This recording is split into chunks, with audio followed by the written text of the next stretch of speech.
उनके सिंबल एक थे। और दूसरा सबसे बड़ा कारण मैं बताता हूँ, धन बल का। ये जीत जो हुई है, जो और ये जो इनेलो जो हुई है, इन्होंने बहुत ज़्यादा धन बल का प्रयोग किया। जो सफारी सूट, पजेब, अभी उसमें कोई दौरा नहीं है। अगर हमारा चुनाव पे 1 नंबर पर चल रहा था और हमें 17 तारीख तक निश्चित तौर पर सीआईडी या और भी कोई थी एजेंसी, सब ने हमें 19 तारीख के बाद भी जिता रखा था। हुड्डा जी ने ये किया था और उन्होंने उनकी बात मानी थी।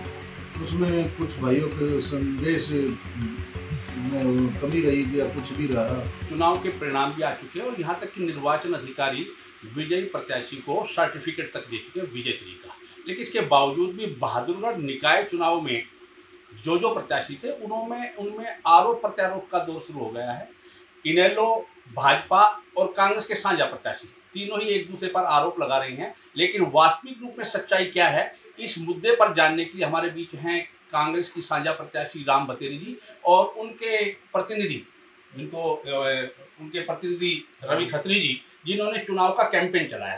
तो इन्हीं से पूछते हैं कि आखिर इसमें सच्चाई क्या है। हरियाणा तक में आपका स्वागत है।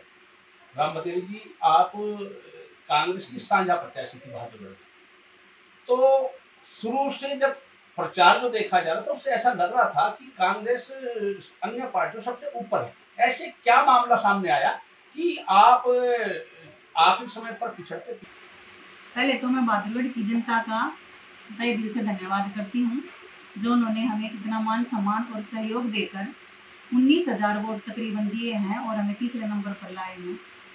उन्होंने तो अपनी तरफ से हमें जिता ही दिया है। ये क्या है कि जो चुनावी भित्याघात होता है वो तो हर पार्टी में ही होता है, लेकिन चुनाव का जो काम है वो चलता रहना चाहिए और जनता का सहयोग मिलता अगर रहता है और हमारे शीर्ष नेतृत्व के आशीर्वाद से हमें जो ये पोजीशन मिली है, इसके लिए हम बहादुरगढ़ का तहे दिल से आभार व्यक्त करते हैं।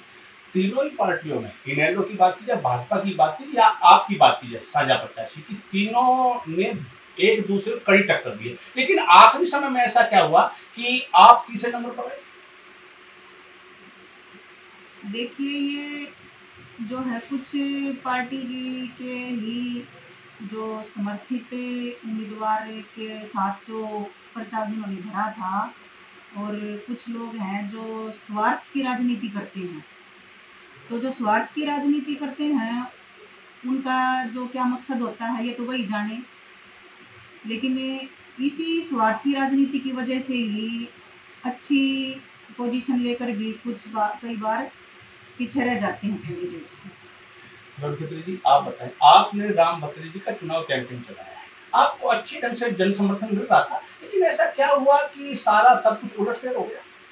सबसे बड़ा कारण है सिंबल का।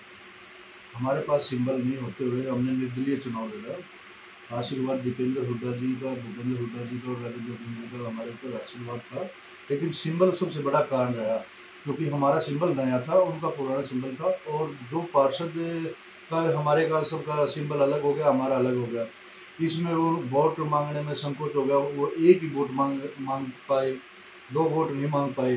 और उनके सिंबल एक थे। और दूसरा सबसे बड़ा कारण मैं बताता हूँ, धन बल का। ये जीत जो हुई है, जो और ये जो इनेलो जो हुई है, इन्होंने बहुत ज़्यादा धन बल का प्रयोग किया।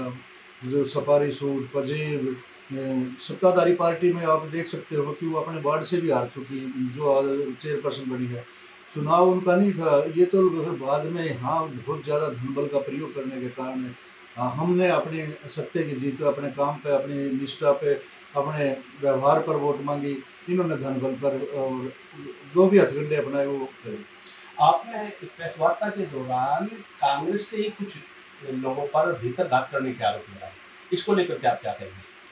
है वो बड़ी है भीतरघात भी, उसमें कोई दौरा नहीं है। अगर हमारा चुनाव 1 नंबर पर चल रहा था और हमें 17 तारीख तक निश्चित तौर पर सीआईडी या और भी कोई थी एजेंसी, सब ने हमें 19 तारीख के बाद भी जिता रखा था। लेकिन वो भीतरघात का अंदाज़ा कोई भी न लगा पाया। वो बाद में पता चला कि बहुत से आदमियों ने मिलकर एक कैंपेन चलाई हमारे खिलाफ। और वो जो आपके खिलाफ कैंपेन चलाने वाले थे वो आपके कांग्रेस के लोग थे? हम मोस्टली सारे कांग्रेस के थे। जो दूसरी पार्टी के वो तो हमारे सामने के लिए लड़ ही रहे थे, उनका तो कोई कारण ही नहीं है, और जो अपने आदमी थे उन्होंने। तो इसके लिए अब आप पार्टी हाईकमान को किस प्रकार की रिपोर्ट भेजी जा रही है? वो रिपोर्टें सारी उनके पास हाईकमान के पास जा चुके हैं, और वो जो भी अच्छा समझेंगे वो अपना करेंगे।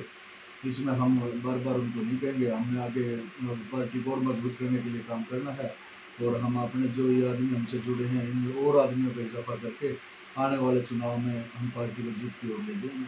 आपका कहना है कि जो इस प्रकार के लोग हैं जिनको आपने काली भेड़ तक कहा है कि वो हाई इलेक्शन में इस प्रकार का रुख अपनाते हैं, तो क्या लगता है कि भविष्य में भी वो इस तरह का काम, तो इनके खिलाफ पार्टी हाईकमान ने कार्रवाई करने से क्यों गुरेज करती है? मैंने नहीं कहा है, पब्लिक ने उनका नाम रखा है। तो बार बार हर इलेक्शन में कई आदमी ऐसे हैं जो बार बार करते हैं। अब वो पार्टी हाईकमान जाने, और उनका काम है। हमने पार्टी के लिए काम करना है और पार्टी के लिए काम करते रहे हैं और आगे भी करेंगे। आपने अपने आप को कांग्रेस का साझा प्रत्याशी बताया है, लेकिन आपकी पार्टी के प्रदेशाध्यक्ष और उदयभान जी और झज्जर की विधायिका हैं गीता बुकर जी, उन्होंने स्पष्ट रूप से कहा है कि कांग्रेस छोटे इलेक्शन में किसी प्रकार का पार्टिसिपेट नहीं करती, कारण क्या कि इससे भाईचारा खराब होता है। तो इसको लेकर के आप उधर आप अपने आप को कांग्रेस का साझा प्रत्याशी घोषित कर रहे हैं? नहीं, आशीर्वाद मेरे ऊपर कांग्रेस पार्टी के वरिष्ठ नेतृत्व का था। तो दीपेंद्र हुड्डा, भूपेंद्र हुड्डा और अपना राजेंद्र सिंह जी का आशीर्वाद था, और जितने भी कांग्रेस पार्टी के मेरे सहयोगी थे उनका सबका साथ था। तो इसलिए मैं अपने आप को कांग्रेसी को, और मैं कांग्रेसी हूँ, तो अपने आप को कांग्रेसी प्रत्याशी को बताने में मैंने कांग्रेस नहीं। उसके अलावा आप लोगों ने देखा भी है जो हमारी कैंपेन में हुई है, और लोगों ने 19,000 वोट देकर हम हार के भी जीते हैं, कोई ऐसा नहीं है। लोगों का आशीर्वाद इतना मिला है, आम जन से हमें बहुत ज़्यादा प्यार और आशीर्वाद मिला, और लोगों के मन में एक बहुत बड़ी टीस बनी है। ये जो मेरे साथ जो दूसरी पार्टियों ने भी कुछ हमारी पार्टी के नेताओं ने किया है, हम अपने सत्य के मार्ग पर चल रहे थे, उन आदमियों ने अपनी दूसरी राह लेकर धन बल की, और उसकी आप लोगों को मैं बता रहा हूँ, कहीं सफारी सूट भी दे रहे हैं, कहीं पंजेब भी दे रहे हैं, कहीं नगद पैसा भी बहुत ज़्यादा इन्होंने यूज़ किया है। हमारा तो बहुत कम खर्चा लगा के भी इतनी वोटें आई हैं, जो खर्चा हुआ भी नहीं हमारा। तो मैं तो ये कह रहा हूँ, और इन लोगों ने तो पैसा पानी की तरह बहा के और तब ये किया है। अगर सरोज राठी की इतनी हवा होती तो वो अपने वार्ड से नहीं आती, खुद के वार्ड से भी वो 500 वोटों से आ रही है। नामांकन वापसी से पहले दीपेंद्र हुड्डा जी जूम मीटिंग करके कांग्रेस को एक किया था, जो भी चेयरमैन के दावेदार थे, तो क्या मानते हैं उसको एक होने के बावजूद भी इस प्रकार से भीतरघात किया गया? नहीं, दीपेंद्र हुड्डा जी ने ये किया था, और उन्होंने उनकी बात मानी थी। उसमें कुछ भाइयों के संदेश में वो कमी रही या कुछ भी रहा, वो कारण हमारा। तो ये थे कांग्रेस के साझा प्रत्याशी निकाय चुनाव बहादुरगढ़ से राम बतेरी जी और उनके प्रतिनिधि रवि खत्री जी, जिन्होंने हार का कारण जो है कांग्रेस में भीतरघात को बताया है, और कहा कि इस प्रकार से भीतरघात अक्सर चुनाव में होता है। पार्टी हाईकमान क्या डिसीजन लेती है ऐसे लोगों के खिलाफ, ये पार्टी का काम है। हरियाणा तक के लिए बहादुरगढ़ से प्रथम शर्मा।